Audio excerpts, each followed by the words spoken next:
Hello everyone, welcome back to the Cozy Chair Club, and welcome back to our fairy tale stories in February. I just love February. Before I read you my book, it's time to play our game of Who's Listening? Here we have Milo and Crosby. Hi guys, I'm so glad that you're here and that you like listening. Well, today I have a book for Maggie. Hi Maggie! I hope you like this fairy tale. Have you ever noticed that in fairy tales there's lots of threes? There's the three bears, like we just read, and there's the three billy goats gruff. And today we're going to read, are you ready? It comes from our classic fairy tales book. It is The Three Pigs. This is retold and illustrated by Scott Gustafson, and he has great illustrations. So, let's read this story today. Once upon a time, when pigs spoke rhyme, there was an old sow who had 3 little pigs.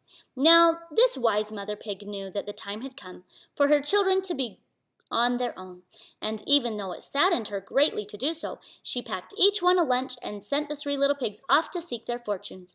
Tiny eyes wept salty tears as the little pigs left the homey comforts of trough and sty. With a final oink and a sob, each walked through the gate and out into the wide world.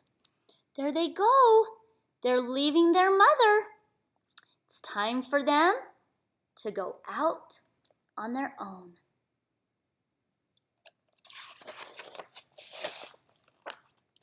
The first little pig to leave home soon met a man on the road who was carrying a load of straw. "Please, Mr. Man, will you give me that straw so I can build myself a house?" asked the pig. The man did so, and the pig set to work building himself a house of straw.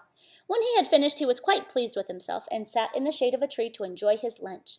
Suddenly, a wolf came down the road, and in an instant the little pig was inside his house.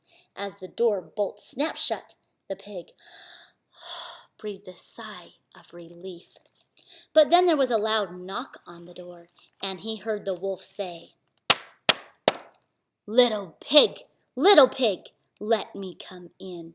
To which the pig answered, "Not by the hair of my chinny chin chin." "Well," said the wolf, showing his teeth, "then I'll huff, and I'll puff, and I'll blow your house in." Then the wolf huffed, and he puffed, and he blew the house in. Luckily, the little pig safely scrambled through the swirling straw and quickly ran off across the countryside. He's got to get himself out of there. Oh, I need to show you this picture, because look at that beautiful house he made of straw. Was that a very good idea? There's another house back there. That one looks like it's built of something else. I wonder whose house that could be.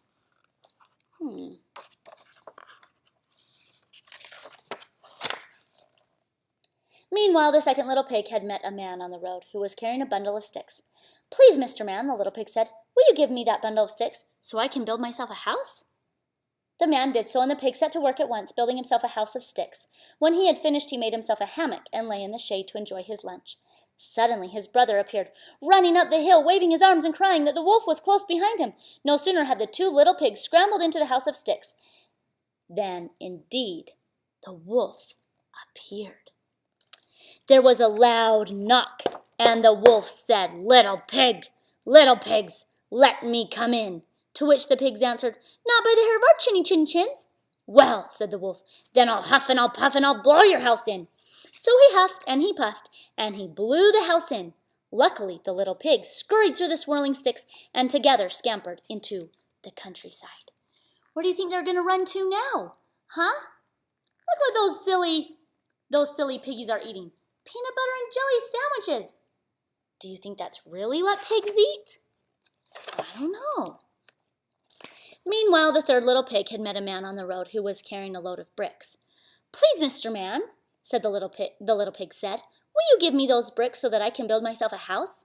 The man did so, and the little pig immediately set to work, building himself a house of bricks. When he had finished, he was quite happy with himself, and sat down to enjoy his lunch before beginning to dig his garden. Suddenly, his little brothers came could be seen running down the road, waving their arms and calling him, "Drop the hoe! Do not stay! The wolf will blow your house away!" But the third little pig said, "Come inside, double quick. My little house is made of brick." In a moment, all three little pigs stood behind the locked door of the brick house. And indeed, after a very short time, the wolf appeared. There was a loud knock at the door, and he said, little pigs, let me come in." To which the pigs replied, "Not by the hair of our chinny-chin-chins." "Well," said the wolf, "then I'll huff and I'll puff and I'll blow your house in." So he huffed, and he puffed, and he puffed, and he huffed, but he soon learned that with all his huffing and puffing, he could not so much as even loosen a shingle off the little pig's brick house. "Little pigs," said the wolf, catching his breath, "I know where there is a wonderful field of turnips." "Really?" said the third pig. "Is that so? Please tell us where we can go." "Oh," said the wolf, smiling to himself, "in Mr. Smith's field. If you would like, I will come by tomorrow morning, and we can walk over there together." Do you think he should trust the fox? What do you think? That sure is a sturdy little house he built, wasn't it? The wolf couldn't huff and puff that house down. With a wink and a smile to his brother, the pig replied, "I was wrong. You're a nice guy. Just let me know what time you'll drop by." "Let's make it 6 o'clock, said the wolf, and he slinked off down the road. Well, the little pigs got up at 5, went out, picked the turnips, and returned home just before the wolf arrived. "Ready to go?" the wolf asked sweetly through the closed door. "Ready?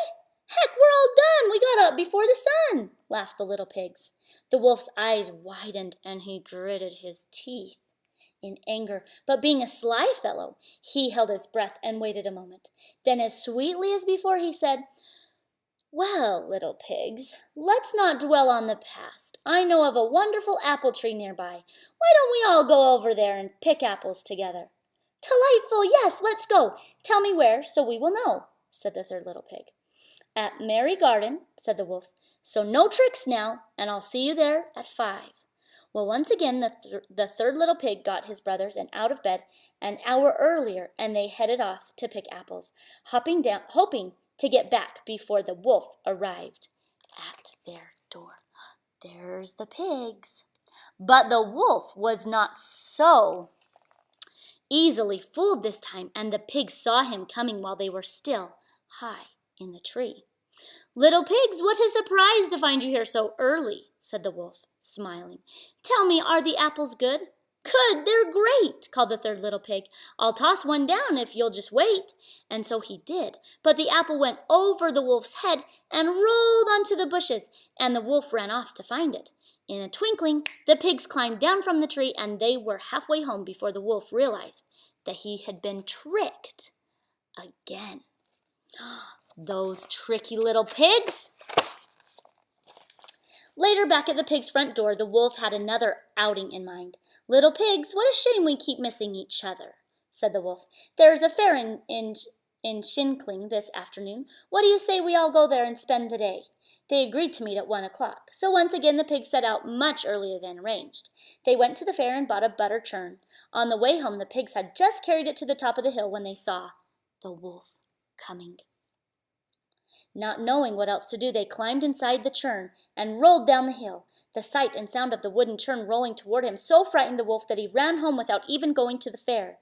Later at the pigs' house, the wolf told the 3 little pigs how he had been frightened on the road by a rolling butter churn. "Ha ha, old wolf, for a fool you've been taken. That butter churn was full of bacon." The wolf could hear the little pigs rolling on the floor in laughter. His patience was at an end. Leaping onto the roof, he shouted, "Enough is enough, little pigs. Tonight you shall be my supper." Immediately, the third little pig realized that the wolf was planning to come down the chimney. Placing a pot of boiling water over the fire, he stood back to wait. As the first bits of chimney soot fell onto the pot, the little pig removed the cover. Suddenly, the wolf came down the chimney and landed in the bubbling water with a splash. In an instant, the little pigs replaced the cover and boiled the wolf up. That evening, the 3 little pigs danced and sang and dined on wolf stew, which was the custom in those days. They lived very happily in that little brick house, and perhaps they are living there still. Look at those silly pigs. They sure tricked that wolf, didn't they? And then they even ate him for supper. Well, I hope that you had a fun time listening to that book, and I hope that you'll come back for more, because we have a lot of fairy tales this month, and don't worry, we will still be reading Valentine's books when we get closer. Thanks for coming, and make sure to subscribe to the channel. If you will subscribe to the channel, then you'll know all of the new things that we're doing here on the Cozy Chair. Thanks for coming.